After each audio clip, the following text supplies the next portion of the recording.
Assalamualaikum warahmatullahi wabarakatuh. Bertemu kembali dengan kami di channel KMS Media. Kali ini kita akan mereview film Sultan Agung, Tahta Cinta dan Harta. Menyesal kalau Anda tidak menonton film ini, karena film ini banyak sekali pelajaran yang bisa kita ambil darinya. Kita mulai.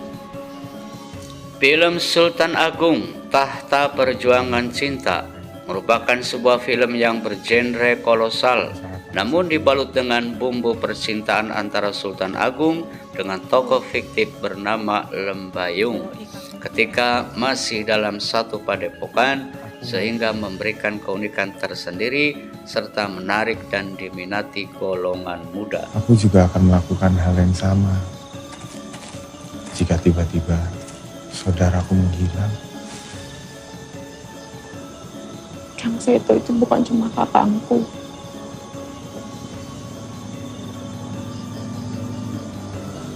Selain menghadirkan kisah percintaan, dalam film tersebut diceritakan mengenai gigihnya seorang Raja Mataram, yaitu Sultan Agung, dalam melawan dan menentang penjajah VOC dengan gagah berani serta tegas tanpa kompromi.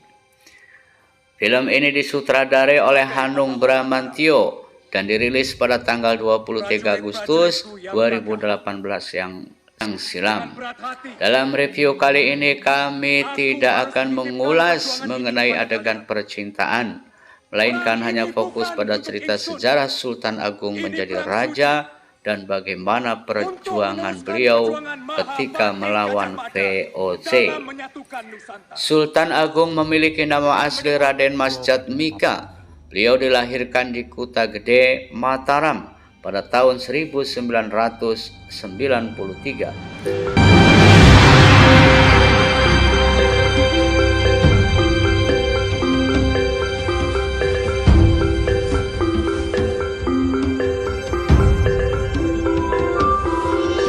Sewu, kepareng matur.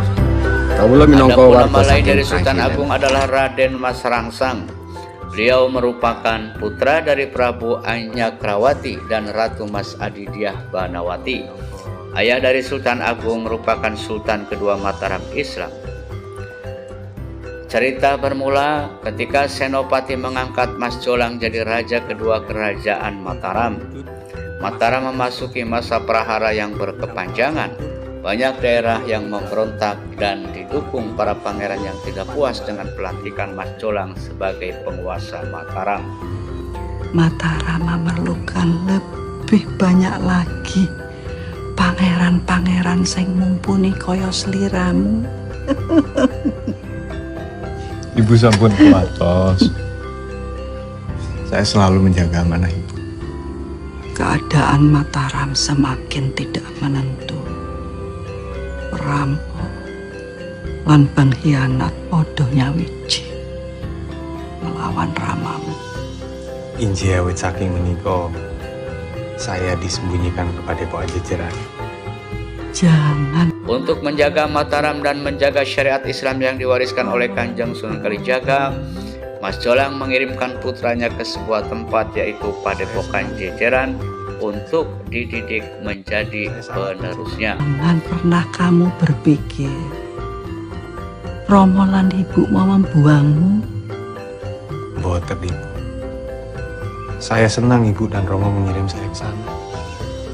Saya sangat mencintai ilmu ibu. Satu hari nanti. Namun sayang, putra tersebut bukanlah seorang putra mahkota. Putra dari Mas Jolang tersebut bernama Raden Mas Rangsang, yang kemudian berganti nama menjadi Sultan Agung, penguasa Mataram Islam ketiga. Dalam film tersebut, Raden Mas Rangsang dikirim ke Padepokan Jajaran sejak ia berusia 10 tahun untuk mendapatkan ilmu agama dan dipersiapkan untuk menjadi pewaris tahta Mataram. Tapi mereka juga menetap dan menghisap semua sumber daya yang ada di tempat tersebut, Ki. Kamu benar tapi kurang tepat. Setelah habis, mereka akan pindah lagi mencari tempat yang lebih menguntungkan mereka. Golongan ini. Sebenarnya Raden Mas Rangsang bukanlah sebagai pewaris tahta Mataram, karena ia bukanlah anak laki-laki pertama dari Mas Jolang. Anak pertama Mas Jolang yang seharusnya sebagai pewaris tahta tidak dapat naik tahta Mataram dan dianggap tidak layak dikarenakan lahir dengan kondisi yang tidak normal atau cacat, sehingga dianggap tidak mumpuni untuk menjadi pewaris kerajaan Mataram. Cekak Aus, jawab singkat saja. Siap apa tidak? Menika sanes perkawis sagah menapa mboten sagah. Tetapi ini persoalan wahyu keprabon yang tidak jatuh kepada tangan saya. Ayo, Angger ikut Eyang. Lihat sendiri nanti. Pamanggih kawula soal penobatan Pangeran Martopuro sebaiknya dibicarakan secara rahasia. Pasti para pangeran sedang berupaya untuk menggagalkannya. Saya Gusti Ayu yang diberi wasiat untuk menobatkan Putrodana. Aku akan memberikan kalenggahan dhuwur pada Eyang kalau anakku segera naik tahta. Menurut wasiat ini, memang Pangeran Martopuro yang akan naik tahta menggantikan Suwargi Panembahan.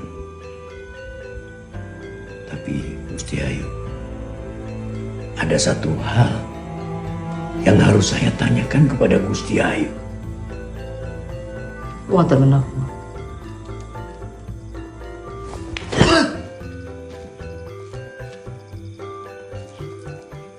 Gusti Ayu kenal orang itu pasti. Siapa dia? Dialah yang bertanggung jawab atas wafatnya Suwargi Panembahan. Apa hubungannya kakakku?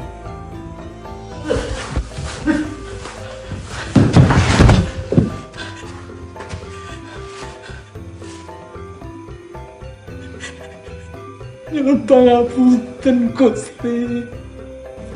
Kula nyuwun pangapunten. Jika Gusti Ayu mengakui perbuatan Gusti Ayu bersama Adinda tercinta, hukumannya akan lebih ringan. Sekarang Gusti Ayu harus mempertanggungjawabkan perbuatan Gusti Ayu. Setelah sepeninggal Mas Jolang, karena dibunuh oleh istrinya yang pertama, Raden Mas Rangsang dengan berat hati naik ke tahta Mataram. Bukan hal mudah baginya untuk menggantikan peran sang ayah, terlebih saat itu usianya masih remaja. Sebenarnya ia juga tahu kalau dia bukanlah pewaris tahta, namun karena adanya ramalan dari Kanjeng Sunan Kalijaga bahwa dialah yang dapat mempersatukan bumi Nusantara dan restu gurunya Ki Jejer untuk naik ke tahta kerajaan. Pada akhirnya Raden Mas Rangsang dilantik dan resmi menjadi Raja Mataram ketiga.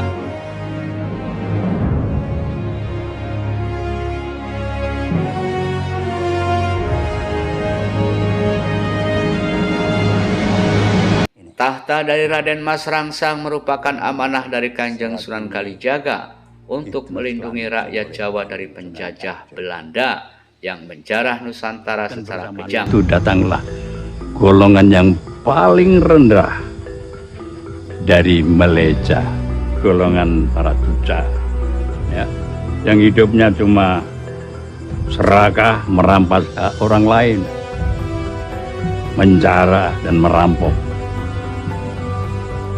Para tuca mau bekerja sama dengan para kesatria dan brahmana. Para adipati itu takluk tunduk di bawah ketiak mereka. Tapi kelak akan lahir seorang pemimpin yang berhati brahmana yang bisa mempersatukan Nusantara. mempersatukan raja-raja untuk membebaskan cengkeraman dari para tucai. Orang itu akan mengawali kejayaan Mataram, ya. Orang itu adalah kamu. Belanda atau VOC datang ke Mataram dengan baik-baik untuk menawarkan kerjasama dengan Mataram. Namun Raden Mas Rangsang atau Sultan Agung mengetahui bahwa itu merupakan taktik dari Belanda untuk merampas sumber daya dan kekayaan Nusantara serta menjadikan rakyat Mataram menjadi kacung para penjajah tersebut.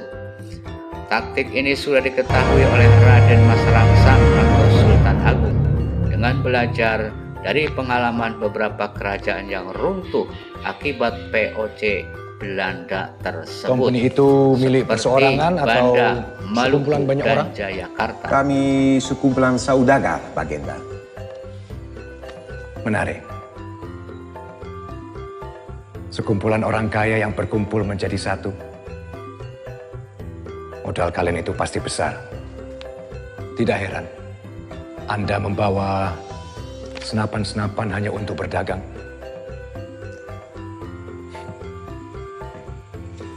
Tentu Bagenda paham, perjalanan kami jauh dan berbahaya. Kami perlu melindungi diri. Melindungi diri? Dari siapa, Tuan? Dari orang-orang di belakang Tuan? Penduduk Pulau Banda? Raden Mas Rangsang atau Sultan Agung merupakan orang yang sangat menentang VOC. Beliau sangat takut akan kesengsaraan anak cucunya akibat VOC, serta takut akan tidak bisa menjalankan amanah dari Kanjeng Sunan Kalijaga. Raden Mas Rangsang memiliki pemikiran bahwa kehati-hatian terbaik adalah menghancurkan mereka terlebih dahulu sebelum kita dihancurkan. Saya tidak keberatan jika Anda ingin berdagang di daerah kekuasaan saya. Bahkan saya mengizinkan kalian untuk membuka perwakilan di Jepara. Tapi, sebagai mahar kerjasama ini, saya akan mengenakan pajak sebesar 60% dari setiap penjualannya. Raden Mas Rangsang menginstruksikan untuk menyerang VOC di Batavia. Beliau menginstruksikan agar semua masyarakat yang masih di dalam kekuasaannya untuk mengikuti perang melawan VOC di Batavia. Singkirkan emas-emas ini. Dan dalam waktu 6 bulan, kalau tidak ada kabar dari mereka, aku perintahkan Temenggung Mandurarejo dan Adipati Tegal untuk mengirimkan surat saya kepada pimpinan mereka. Smigodawo, sinun. Pangapunten dalam sewu, sinun. Raden Mas Rangsang secara sigap menyusun strategi Apakah sikap kita tidak terlalu berlebihan? Dan menyiapkan rakyat dengan ajaran VOC bela diri bukan sekedar dan perusahaan, menggunakan alat-alat atau sebagaimana senjata orang-orang Inggris, agar nantinya Portugis dan dapat Cina menang melawan VOC. Mereka sekumpulan perusahaan-perusahaan besar di dunia dengan modal yang sangat besar. Bukan hanya pedagang yang mereka berikan pinjaman Saya modal. sudah tahu itu semua, Paman. Apa saran Paman? Nyun sewu, sinun. Nopo mboten langkung sae kalau kita bekerja sama dengan mereka. Kerjasama yang setara akan jauh lebih menguntungkan untuk masa depan Mataram. Mereka itu lebih senang, Paman, kalau kita dijadikan kacung. Jadi cepat atau lambat, dengan uang mereka dan senjata ini, nasib kita akan sama. Seperti penduduk Banda, Maluku, dan Jayakarta. Dan aku juga yakin mereka menawarkan hal yang sama kepada Adipati Kulon. Klono. Kulo sinun. Kowe tak dawuhi mimpin Telik Sandi ning Kulon. Sendiko sinun. Adipati Ukur. Rapatkan barisan di perbatasan Priangan Banten. Kakang Singuranu. Sendiko sinun. Tolong kerahkan para cantri untuk membuat benda ini. Sendiko sinun. Jika perlu, buat dalam jumlah yang banyak. Sendiko sinun. orang-orang asing itu bisa berkuasa. Karena orang-orang seperti kita terlihat lemah di mata mereka.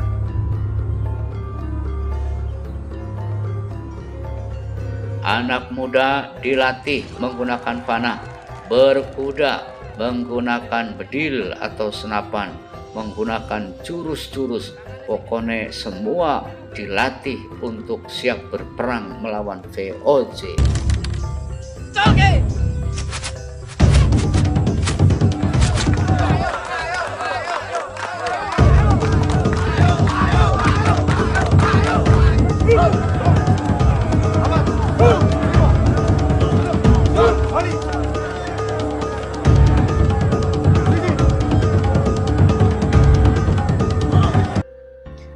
Pada tanggal 29 Agustus tahun 1628, Sultan beserta pasukannya melancarkan serangan pertama ke Batavia.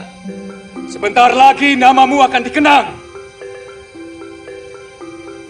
sebagai pahlawan Mataram. Prajurit-prajuritku yang gagah, dengan berat hati, aku harus menitipkan perjuangan ini kepada kalian. Perang ini bukan untuk ingsun. Ini perang suci. Untuk meneruskan perjuangan Mahapatih Gajah Mada dalam menyatukan Nusantara. Dengan menyebut Asmo Gusti Geng Akaryo Jaga, aku titahkan kalian untuk mukti utawa mati neng Sunda Kelapa. Saat itu, rakyat Mataram yang sedang berperang mencemari Sungai Ciliwung sebagai sumber air utama di Batavia. Hal ini menyebabkan munculnya wabah kolera di Batavia. Banyak orang Belanda tewas akibat wabah ini, tidak terkecuali Gubernur Jenderal VOC J.P. Cuen. Cuen, apa bacanya ini? Cuen, Cun. Dalam film ini digambarkan jika sosok J.P. Cun saat sakit parah akibat wabah kolera minum ramuan atau racun yang dibuat oleh suruhan Sultan Agung. Setelah minum ramuan tersebut, sang jenderal akhirnya tewas di atas ranjangnya. Dalam sebagian konteks diperlihatkan bahwa kematian Gubernur Jenderal J.P. Cun, pimpinan VOC Batavia, itu dikarenakan serangan dari ilmu kesaktian Sultan Agung yang beliau tembakan dari jarak jauh. Sekitar 14.000 rakyat Mataram dikerahkan untuk melawan VOC. Perang pun dimulai. Perang pada awalnya terjadi secara sengit dan banyak tentara Mataram yang dapat memasuki benteng VOC. Pada awalnya memang Mataram seolah-olah unggul.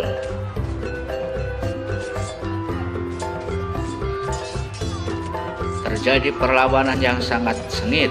Prajurit perempuan bernama Lembayung juga membabi buta membabat habis para penjajah VOC.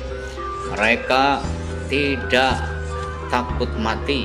Mereka terus menyerang walau nyawa taruhannya demi mengusir penjajah dari bumi Nusantara, sehingga anak cucunya menjadi anak cucu yang merdeka, menikmati sumber daya alam yang ada di dalam Nusantara. Perang pun berlangsung sangat lama. Banyak kendala yang dihadapi oleh Mataram ketika melawan VOC. Banyak dari tentara yang gugur ketika pertempuran membuat mental dari tentara yang tersisa menjadi melemah.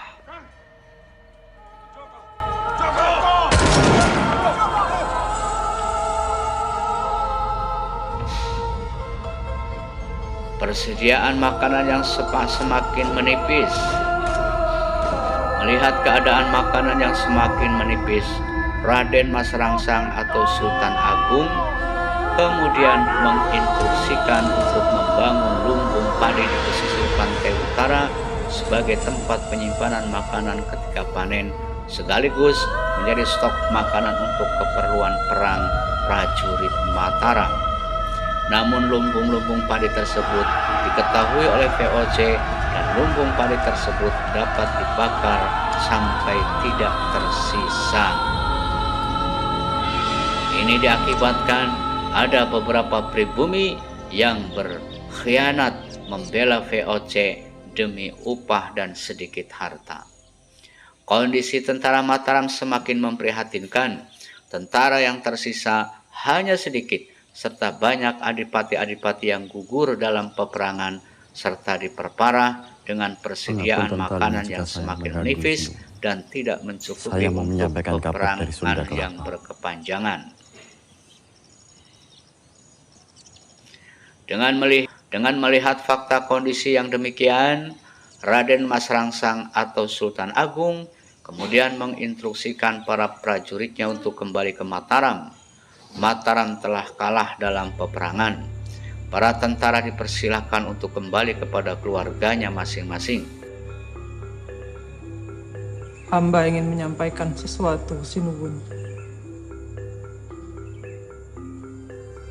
Silakan. Seluruh pasukan Mataram bertempur dengan gagah berani melawan pasukan VOC. Tidak ada yang meragukan itu, namun semua itu hasilnya sia-sia. Kita kalah, terlalu banyak pasukan gugur. Bahkan prajurit tangguh kebanggaan Mataram seperti itu Menggungbau Rekso dan Manduro Rejo. Lalu? Punten dalem sewu Sinuwun. Menawi wonten keparang dalem, kersa menggalihaken malih perkawis menika.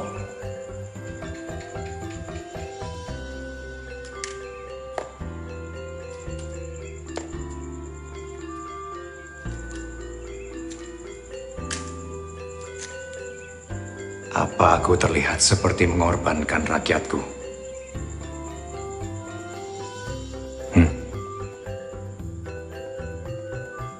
Nimas. Karena semestinya ada cara lain untuk menghadapi mereka selain dengan peperangan, Sinuwun. Dengan cara apa? Hah? Bekerja sama dengan mereka? Menjadi budak para tuca-tuca itu. Seperti yang dimaui Paman atau Brojo. Aku tidak peduli orang mau nulis apa tentang diriku. Kabeh saja kat iki. Boleh menuliskan apa saja tentang diriku. Tapi satu hal yang harus diketahui. Penyerangan ke Batavia itu bukan untuk hari ini. Tapi untuk ratusan tahun ke depan. Dunia itu harus tahu, Yung.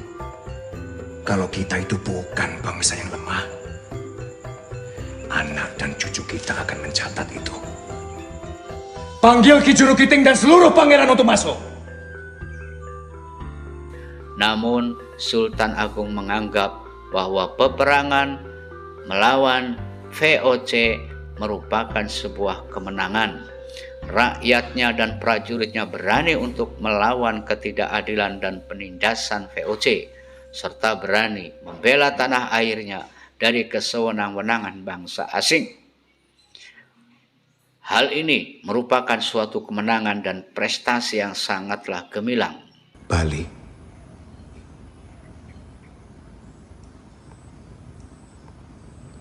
Mulya ning anak lan bojomu. Nyun pangapunten dalem sewu Sinuwun. Piyambakipun menika sampun damel kucem asma dalem Sinuwun. Lan ugi damel kuceming Mataram.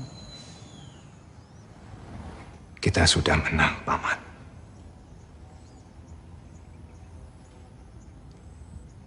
Kita semua sudah berani untuk melawan.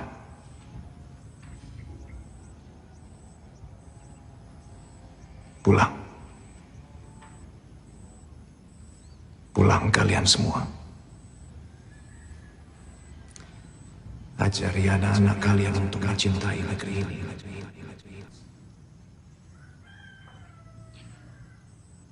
Atas semua nuwun Sinuwun. Matur sembah kula. Pelajaran yang sangat berharga dari film ini adalah sebagai bangsa yang punya harga diri, pantang untuk diinjak-injak bangsa asing. Kita harus melindungi anak cucu kita dari penderitaan akibat bangsa penjajah.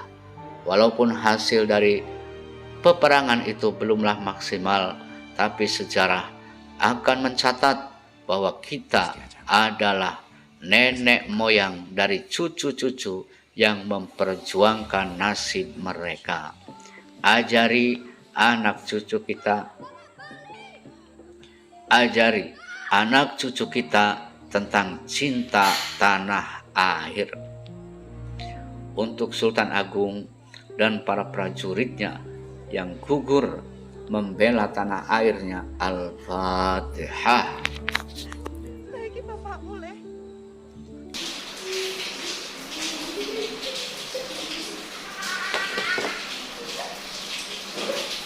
Demikianlah, semoga ada manfaatnya, dan usul kami agar film ini sering-sering ditayangkan di hari-hari nasional agar terbangun rasa nasionalisme yang tinggi. Kurang lebihnya mohon maaf. Wallahul muwaffiq ila aqwamit thoriq. Wassalamualaikum warahmatullahi wabarakatuh.